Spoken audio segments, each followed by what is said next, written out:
દર્શક મિત્રો, મહામંથન મંતવ્ય ન્યૂઝમાં આપનું સ્વાગત છે।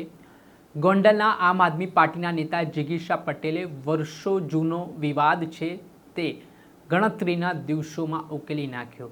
દેવપરા ગામ અને જે સુલતાનપુર ગામ પંચાયત છે ત્યાંના ખેડૂતોની જમીન જે આજુબાજુ આવેલી છે ત્યાંથી એક રસ્તો પસાર થઈ રહ્યો હતો, પરંતુ આ જમીન સંપાદન લઈને બંને ગામના લોકોના અસહમતિના લીધે છેલ્લા ઘણા વર્ષોથી આ જે રોડ બનવાનો હતો ત્યાં તે બની શક્યો નહોતો।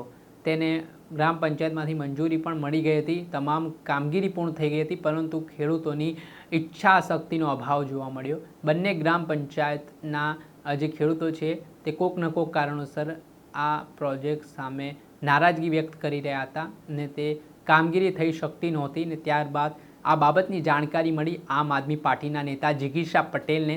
તેમણે બંને પક્ષોના લોકોને સાંભળ્યા ને અંતે 30 વર્ષ જૂનો જે વિવાદ હતો તે વિવાદનો સુખદ અંત લાવ્યા। આ બાબતને લઈને શું કહી રહ્યા છે જિગીશા પટેલ, કઈ રીતના આખો મામલો હતો તેઓ વિગતવાર સમજાવતા શું કહી રહ્યા છે તે સાંભળો। નમસ્કાર, હું છું જિગીશા પટેલ। આપણે 2 દિવસ પહેલા દેવડા ગામના રસ્તાના એક પ્રોબ્લેમ માટે થઈ અને દેવડા ગામની મુલાકાત લીધી હતી, જેની અંદર સુલતાનપુર ગ્રામ પંચાયત અને દેવડા ગ્રામ પંચાયતની વચ્ચે 30 ફૂટના રસ્તાનો આપણી પાસે મામલતદારનો હુકમ હતો, સાથે સાથે દેવડા ગ્રામ પંચાયત અને સુલતાનપુર ગ્રામ પંચાયતનો આપણી પાસે ઓર્ડર હતો। અને એ ઓર્ડર પ્રમાણે આજે તમામ ખેડૂતો અહીંયા જે કોઈ પણ ઉભા છે એ બધાએ પોતપોતાની રજામંદીથી, સહમતીથી આ રસ્તાને પહોળો કરવા માટેની કામગીરી ચાલુ કરી દીધી છે અને ઓલમોસ્ટ આજે એ કામગીરી પતવા આવી છે। તમારા બધાની આમાં સહમતિ છે ને? હાથ ઊંચા કરજો, હાથ ઊંચા કરીને કહેજો। એટલે આ લગભગ કેટલા વર્ષથી આ પ્રોબ્લેમ હતો તમારે? 30 વર્ષથી। 30 વર્ષથી આ રસ્તાનો જે પ્રોબ્લેમ હતો એ આજે સુખદ સમાધાન સાથે એનો અંત આવ્યો છે અને બધા રાજી છો ને? હવે હપીને રહેવાનું છે ને બધાએ? એટલે સુખદ સમાધાન સાથે આપણે આ દેવડા ગામના રસ્તાની જે સમસ્યા હતી એને સોલ્વ કરી છે। સાથે સાથે આ રસ્તાની જે પહોળાઈ છે, સમાધાન કઈ રીતે કર્યું એ પણ હું સમજાવું, જેથી કરીને તમારા ગામમાં ક્યાંય ક્યારેક આવો કોઈ પ્રોબ્લેમ થાય અને સાથે ખેડૂતોએ સાથે મળીને જો આ બધું કરવું હોય તો તમે પણ કરી શકો।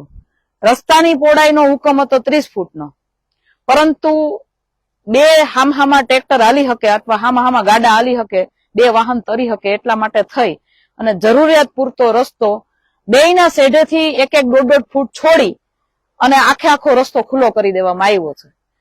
પૂરો 30 ફૂટ નહીં, પરંતુ 2 ટ્રેક્ટર હામાં વયા જાય અને બધાને નુકસાન ન થાય, કોઈના સેઢેથી એક કાકરી ન ખરે, એવી રીતે આ રસ્તાનું સુખદ સમાધાન આવ્યું છે અને બધા આમાં એગ્રી થયા છે।